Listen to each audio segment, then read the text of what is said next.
মৌসুমী বায়ু বাংলাদেশের উপর কম সক্রিয় এবং উত্তর বঙ্গোপসাগরে দুর্বল থেকে মাঝারি অবস্থায় রয়েছে।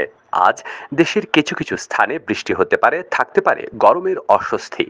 আবহাওয়া অফিস জানিয়েছে, আজ শনিবার ঢাকা, ময়মনসিংহ, সিলেট বিভাগের কিছু কিছু জায়গায় এবং রংপুর, রাজশাহী, খুলনা, বরিশাল ও চট্টগ্রাম বিভাগের দুই এক জায়গায় অস্থায়ীভাবে দমকা হাওয়া সহ হালকা থেকে মাঝারি ধরনের বৃষ্টি অথবা বজ্রসহ বৃষ্টি হতে পারে।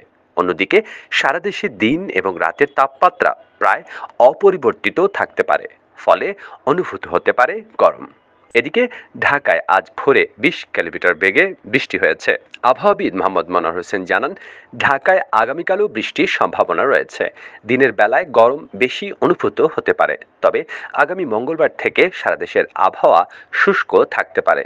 তিনি জানান, আগামীকাল রংপুর, রাজশাহী, ঢাকা, ময়মনসিংহ, খুলনা, বরিশাল, চট্টগ্রাম ও সিলেট বিভাগের দুই এক জায়গায় অস্থায়ীভাবে দমকা হাওয়া সহ হালকা থেকে মাঝারি ধরনের বৃষ্টি হতে পারে। সেই সঙ্গে দেশের কোথাও কোথাও মাঝারি ধরনের ভারী বর্ষণ হতে পারে। গত ২৪ ঘন্টায় দেশের সর্বোচ্চ ৩০ কিলোমিটার বেগে বৃষ্টি হয়েছে নোয়াখালীর হাতিয়ায়। সর্বোচ্চ ৩৫.৪ ডিগ্রি সেলসিয়াস তাপমাত্রা ছিল রংপুরের সৈয়দপুরে।